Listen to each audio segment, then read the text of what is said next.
Olá pessoal, ainda sobre este livro aqui, Jesus, Charles Perrault, é um livro aqui da LPM Pocket Encyclopedia, publicado em 2010. Então, seguindo, ele vai falar aqui dos momentos finais de Jesus, né? Então, ele vai falar o antigo caminho da cruz, né? Que é a via dolorosa, a via crucis, que a gente conhece, ela passou a ser conhecida somente na Idade Média. Aquele itinerário passou a ser feito somente na Idade Média, tá? O itinerário autêntico da paixão sairia da Praça da Pretoria, onde Pilatos condenou Jesus de manhã cedo, e descia até uma das portas existentes no segundo muro, no norte da cidade. O traçado dessa segunda muralha ainda é incerto, mas conhece-se duas portas, sendo que uma delas a 80 metros do Santo Sepulcro, ainda é visível, do Hospital Alexandre, mantido por irmãs de rito grego.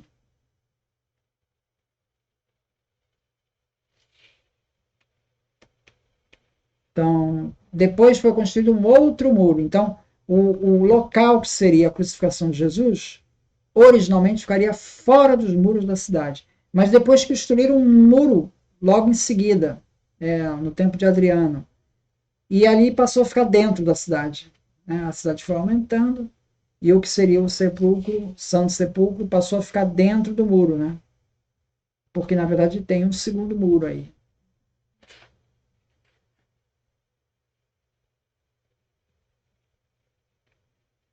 Jesus foi condenado duas vezes, como afirmariam Marcos e Mateus, ou apenas uma vez, conforme afirma João.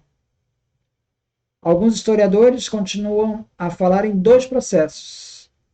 Segundo Marcos 14:53, o processo judaico perante o Sinédrio, realizado durante a noite, por razões religiosas, e depois um julgamento romano, realizado por razões políticas. A maioria dos especialistas atuais, no entanto, concorda que houve apenas um processo, o de Pilatos, o que não eliminaria a iniciativa das autoridades religiosas para desencadear o episódio. Então eles prenderam Jesus, guarda romana e do Sinédrio, levaram até o Sinédrio, tá? Ele ficou preso ali até amanhã do dia seguinte, quando ele teria audiência com Pilatos. Então ficou preso ali, meio que uma delegacia, né? Ficou preso até ir para o juiz. Nesse momento que ficou preso, há o relato dos sinóticos de que ele foi julgado ali pelos judeus do Sinédrio. Mas a maioria dos autores entende que não estaria totalmente fora aí do previsto, dos protocolos de um julgamento no Sinédrio. Lucas 22:54 fala de uma sessão no Sinédrio, mas somente de manhã, pouco antes do julgamento de Pilatos. E não se trata de uma condenação judaica propriamente dita. Aliás, mesmo em Marcos, os judeus do Sinédrio condenaram Jesus como merecendo a morte, e não eles o condenaram à morte. E bom, então a situação é bastante complexa, não está muito claro o que aconteceu ali. Dois processos em seguida parece historicamente pouco provável, se não impossível, como se os romanos fossem homologar a decisão dos judeus. Isso não teria muito sentido. Certamente isso não era o caso. Por outro lado, uma sessão oficial de um tribunal judeu durante a noite violaria todo tipo de interdição ali naquele período de Páscoa. Mais ainda, um julgamento com condenação à morte ainda menos verossímil, porque as autoridades judaicas não tinham mais o direito de gládio, desde a dominação romana da Judéia. Como João lembra explicitamente, não temos o direito de condenar alguém à morte, está em João 18:31. Flávio Joséfo também afirma a mesma coisa em Guerra dos Judeus, livro 2.117. Isso não quer dizer que eles não matassem, tá? Você tem o Estevão, que foi apedrejado, mas ali não seguiu um protocolo, né? Foi mais um abuso do sumo sacerdote. A mesma coisa com Tiago de Jerusalém, que também morreu em 62. Não parece que seguiu um protocolo ali. Ali foi quase que um abuso do sumo sacerdote. Também havia uma previsão de matar caso alguém invadisse o templo, né? Tinha uma placa no templo dizendo isso, mesmo estrangeiro, se invadisse a área sagrada do templo, poderia ser morto. Mas aquilo dali também é uma exceção à regra.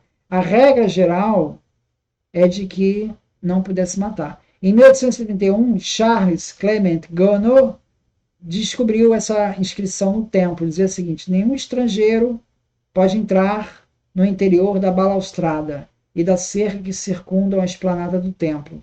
Seguir-se-á a morte de quem for apanhado. E estava em 3 idiomas. Por outro lado, não conhecemos o direito judeu que regia os processos realizados perante o Sinédrio da época.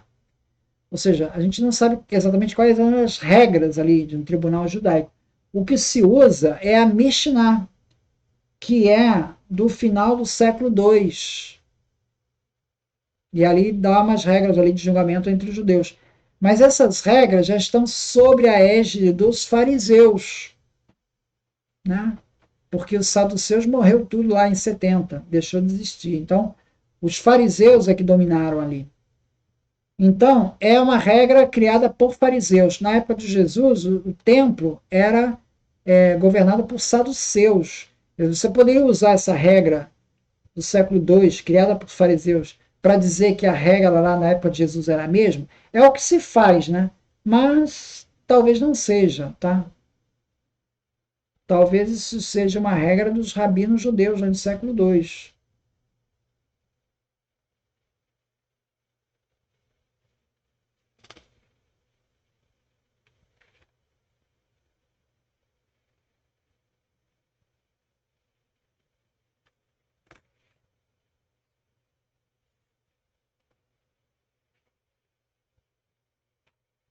Com relação ao Judas Iscariotes, que alguns autores acham que é um personagem inventado, né? Chevitarelli diz isso. Ele já vai dizer que Judas Iscariotes, esse nome provavelmente vem de homem de Kiriate, que é o nome de um povoado em Jeremias 48 e 24. Então, seria esses Iscariotes aí não vem de Sicário, vem dessa localidade aí.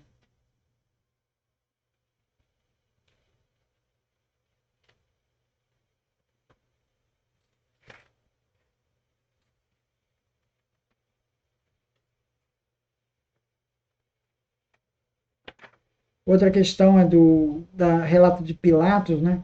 Pilatos, ele é descrito de uma maneira bastante, né, bastante branda nos evangelhos, né? E, no entanto, ele foi prefeito na Judéia de 26 a 36, até que governou bastante tempo, foram 10 anos, que para a época era bastante tumultuada, né? Bastante tempo, né?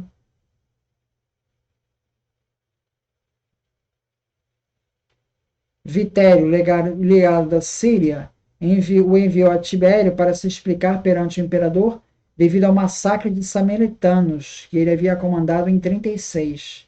Os antigos autores judeus falariam muito mal dele. Ele teria morrido Pilatos em 36, logo depois de Jesus, né? Morreu em 33, Jesus. 3 anos depois morreria Pilatos. Os antigos judeus falavam muito mal de Pilatos. Flávio Josefo falava coisas bastante desagradáveis dele, em Guerra dos Judeus 2, 169. Filon de Alexandria também. Em Legado a Caio Calígula, né, parágrafo 302, ele se refere a Pilatos se referindo às suas brutalidades, violências, suas rapinas, suas maldades, torturas, a série de execuções em julgamento, sua assustadora crueldade sem fim. Então, isso não está de acordo com o que está nos evangelhos, né? Que é uma pessoa tolerante, consulta os costumes judaicos, lavo minhas mãos, né? Uma pessoa bem. Apesar de que condenou Jesus à cruz, né? Então tem essa discrepância e parece que os evangelhos estão querendo aliviar a barra do Pilatos.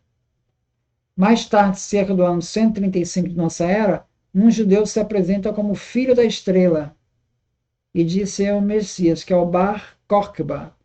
Ele será reconhecido como Messias pelo rabino Akiba e depois tomará a frente da insurreição contra os romanos. será condenado à morte por eles, pelos romanos, e não pelos judeus, devido à sua pretensa messianidade. Então, se anunciar como Messias, não era razão para matar pelos judeus.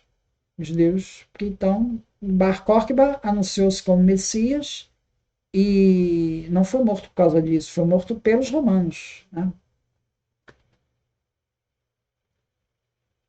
Do ponto de vista romano, a acusação messiânica continuava a ocupar o centro do debate. Jesus seria um agitador, como os profetas, e não como Barrabás e os dois ladrões condenados com ele.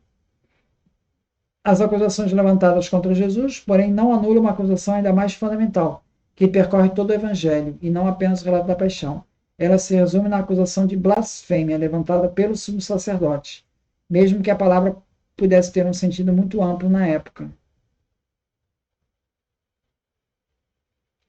Quando Caifás pergunta, és Cristo, o Filho abençoado? E Jesus responde que tu o dizes, né?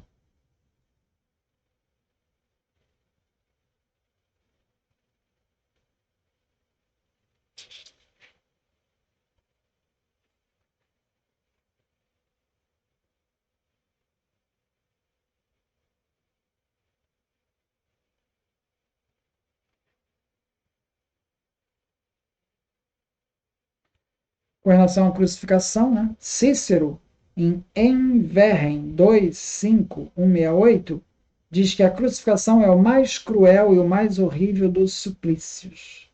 É o modo habitual de execução de um escravo, Tácito, História 6.11.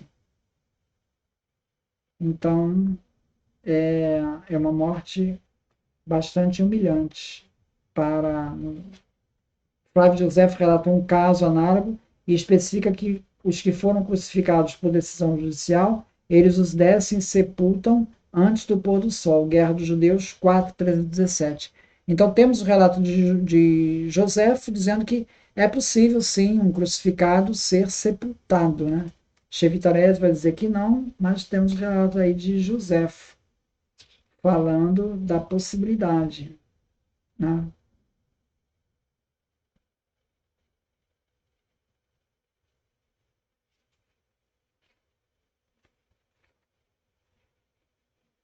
Então são esses pontos aqui que eu gostaria de destacar. E o livro ele faz um resumo da abordagem de Jesus, marcando alguns pontos que a historiografia tem como assim mais prováveis, né? Então acho uma boa leitura introdutória sobre o Jesus histórico, né? Jesus de Charles Perrault. Muito obrigado, então.